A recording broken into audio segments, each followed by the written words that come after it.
Hey everyone, this is Adam Elenbaas from Nightlight Astrology. Happy Monday, everybody. Today we're going to take a look at the astrology for the week ahead. That is February 24th through March 2nd. There are a number of transits coming up this week, a very busy week for Mercury. Venus is turning retrograde. We also have a sun square to Jupiter, a new moon in Pisces, a whole bunch of stuff to talk about. I'm going to give you some very brief analysis of these transits, which we will unpack in detail as the week goes on. I will also be mentioning which whole signs will be getting angular transits this week. We'll be looking at the mutable signs with the new moon in Pisces. We'll be looking at the cardinal signs with Venus turning retrograde in Aries. Of course, when it comes to Venus in Aries coverage and the retrograde, I'll be doing more detailed horoscopes later in the week as that retrograde approaches into the weekend. So it's a big week astrologically, and we're going to look at each transit as the week goes on and give you some things to watch for and also what to expect from the content on this channel in the week ahead. So that's our goal for today.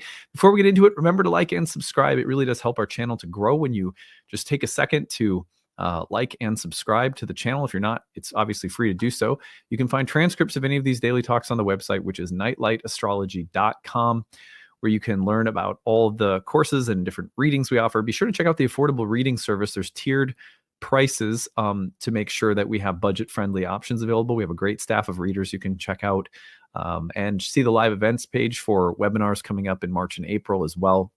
So yeah, if you missed the Venus retrograde webinar last week, we looked at Venus's entire synodic cycle. You can still get the recording of that in case you missed it. But all right, on that note, let's turn our attention to the real-time clock and take a look at what astrology we have coming up this week. Well, today, Monday, there is no major astrological aspects perfecting. So we're going to go forward a day and we're going to talk about Mercury conjoining Saturn tomorrow. So here tomorrow, February 25th, that's Tuesday, you're going to see Mercury and Pisces conjoining Saturn in the sign of Pisces. Mercury has a big week. Mercury is also going to make a sextile to Uranus, a conjunction to Neptune. And so a busy week for Mercury. Now, Mercury is in the sign of its fall, has an interesting form of mutual reception with Jupiter and Gemini, while being in its, obviously, Jupiter's temple of Pisces. So it's not, there's a little bit of mitigation in the sky for the dignity of Mercury, but Mercury in its fall combining with Saturn could make this a week where there are some emotional, mental, or communicative blocks. We face limitations in what we can say or convey or what we can find words for, or we may reach a point of having to really look at and not try to avoid a difficult emotional topic. There's a weight in the air mentally and emotionally this week with the dark moon coming through at the same time. I could see this as a period of letting go or of saying things that are hard but necessary, of looking for the truth amidst a realm of opinions or perceptions. It's maybe not easy to find, but you have to sort of get to the bottom of things and make sure that you're being very real. So that Mercury-Saturn contact, I think, is a little bit difficult to begin the week, but can also result in things like greater depth of emotions, feelings, and thoughts, as well as a kind of maturity around things like mental and emotional health and communication. As the week goes on, we go 2 days later, and on Thursday, we are then going to see a very brief sextile from Mercury to Uranus. Oh gosh, do I not have the outer planets plugged in? I don't. Wow, silly me. All right, here we go. So we can see here the contact between Mercury and Uranus, which is coming through on the 27th. That's Thursday of this week. So Mercury, really, for the majority of this 5-day week, anyhow, is a prominent player. Now, going from Saturn to Uranus strikes me as a very good thing. We go from something a little bit limiting or known or defined, and we have to kind of reconcile and do the hard work of owning up or reaching the limit or barrier of something. And then Mercury contacts Uranus, where that thought of liberation and freedom and creative originality and breakthroughs is more pronounced. And so from limit to breakthrough as the week goes on for Mercury, that seems like a good thing. Mercury-Uranus is inventive. When they work together harmoniously, there's kind of a smooth, easy way in which communication or thoughts or ideas or problem solving can flow. It's a very innovative contact between these two planets, and I love that it's following the contact with Saturn. I think that's pretty auspicious. Now, if we go on later in the day on the 27th, let's advance this by some hours, and we're going to see that the new moon in Pisces comes around. This is Thursday evening Central Time in the USA, that we have our new moon in the sign of Pisces. Now, that new moon in Pisces is also moving into square with Jupiter. It's in the 3-degree engagement range, which means that our cycle ahead is very Jupiterian. And with Jupiter having recently turned direct, I really like this signature. I feel that this is a cycle in which we may start to restore faith or have a growing or clear sense of momentum that's developing or supporting us. There's also a feeling of faith and doubt synthesizing. The rational and sort of otherworldly parts of ourselves may be coming together. I like this combination of a new moon with square to Jupiter and Gemini for things like spiritual science, quantum mechanics, kind of the faith, the intangible, the mystical, that side of us, or the romantic or imaginative side of us, melding with the communicative, rational dimensions of Mercury with Jupiter and Mercury sign of Gemini. I also like this moon cycle as very watery, otherworldly. There's the North Node and Neptune are together for this cycle, which I think really amplifies some of the more watery, romantic, mystical themes of the moon cycle itself. So this could also be a cycle in which we're really looking at a restoration of faith or understanding, or something is shifting with our understanding or outlook. That would be totally in line with a cycle that features a strong connection to Jupiter. So those sequences between February 25th, that's Tuesday, and Thursday are Mercury-centric, followed by this new moon in Pisces. Now we switch forward into the weekend, and things like the whole kind of the vibe gets really different. It's the moon is going to be in Aries on Saturday, March 1st, while Venus is stationing and turning retrograde in Aries. So it becomes this very fiery day. Now there is mutual reception between the moon and Mars in Cancer. So we're thinking a little bit like this initial Venus retrograde has a bit of a boiling pot of water feeling behind it. I will say that I think it's good that the Venus retrograde kicks off with a mutual reception between the moon and Mars, since Mars is Venus retrograde's host. There's something that Venus and Mars are working out. The masculine and feminine, the push and pull between my will and your will, our way versus my way, your way versus my way.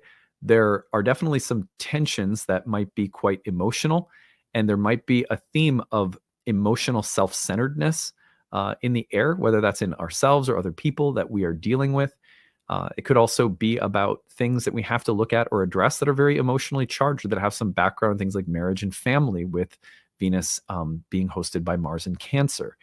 So I look at this transit and I go, okay, we've got a real fiery Venus retrograde coming. Now we're going to look at that later in the week in depth. So I'll just say a few things here, but that is the big news for this week, is Venus turning retrograde in Aries. Now on March 2nd, our final day of this week, Mercury's going to conjoin Neptune. It's like it has to do a little bit more. Mercury's got a big week: conjunction to Saturn, sextile to Uranus, conjunction to Neptune, going through the North Node, by the way. Mercury gets real otherworldly. And there is, I wonder, with Venus turning retrograde and at the same time Mercury going through the conjunction to Neptune in the North Node, I wonder what the connection is between the kind of otherworldly, non-linear mental, emotional space and the shifting of Venus. If those two things are connected, is that a good thing? Is that a problematic thing? I can kind of see it going both ways. So that's something we'll also explore at the end of the week when we talk about Venus retrograde. I'm going to save most of my thoughts for then. But it is a very imaginative, otherworldly, like very synchronistic things happen. Things come through in dreams, non-ordinary states of consciousness. And also the tendency to lose our groundedness can happen with that Mercury-Neptune contact. So the fact that that is happening right as Venus is turning retrograde could provide the initial sequence of events that the Venus retrograde will be focused on. So that is an interesting way of thinking about it. And again, we'll come back to that later in the week. Finally, on the same day, Sunday is a busy day. We're also going to see the sun. Remember, the new moon was squaring Jupiter. So the sun 3 days later basically goes through the square to Jupiter while being in Jupiter's sign. I do like this for a sense of confidence, clarity, a kind of positive momentum, a sense of faith and optimism, hope and support. But also maybe that kind of bravado or bluster or arrogance or bigness that gets a little out of control.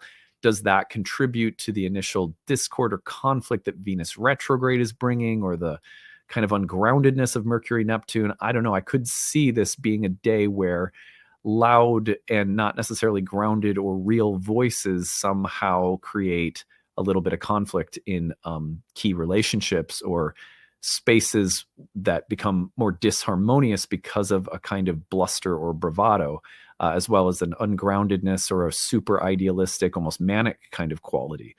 But anyway, we will, again, as the week goes on, we get closer to that, we'll be looking at that transit as well. So what I want to say to conclude today is which signs are getting what? Well, let's start with the new moon in Pisces. For all of I'm going to go through in a row. For all of the mutable signs, this new moon, as well as a ton of Mercury stuff happening with Saturn and Neptune in the North Node, that'll be taking place in the whole sign house of Pisces, which is angular for all mutable signs. So if you're a Gemini this week, you're going to watch for the career house being majorly activated.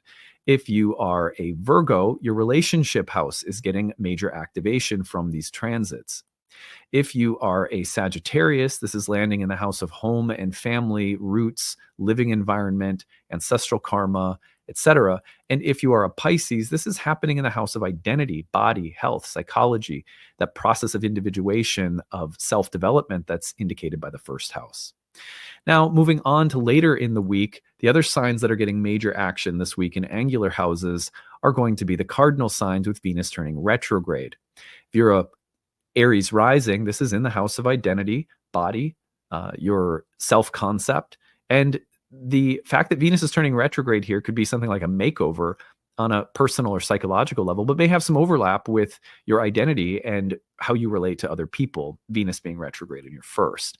Now, if you're a Cancer, this is happening in your career house, public-facing self, and the arena that you work in, or that you show up in the more public social civic setting of life. So watch for the Venus retrograde creating a shift of direction or a change of plans or a revision of some kind in that area. If you're a Libra, of course, this is happening in your house of relationships, interpersonal relationships, romantic relationships, marriages, a focus on something changing for an existing partner. Doesn't necessarily have to be a bad thing, but watch for Venus retrograde in the house of relationships. And finally, for Capricorns, this angularity is the fourth house. So the angular fourth is the place of home, family, roots, foundations, parents, ancestral karma, living environment. So you think about some real shifts and changes happening in that area. Sometimes they're very mundane, like something's changing in the physical environment of your home, or something needs fixing or replacing. It can also be about relationships and the intersection between family karma and relationships. So you watch for those things happening there. Fixed signs, not as busy this week in your angular houses, but we will be looking at all horoscopes for that Venus retrograde toward the end of the week. So I can promise you that we'll get a more detailed look at Venus's retrograde, as well as those massive transits happening in Aries throughout the entire month of March. We have a Venus retrograde, followed by a Mercury retrograde, followed by a solar eclipse in Aries, followed by Neptune entering Aries, all in the month of March. So it's going to be lit, as the kids say. All right, that's it for today. I hope that this was a good start to your week, and we will see you again for more tomorrow.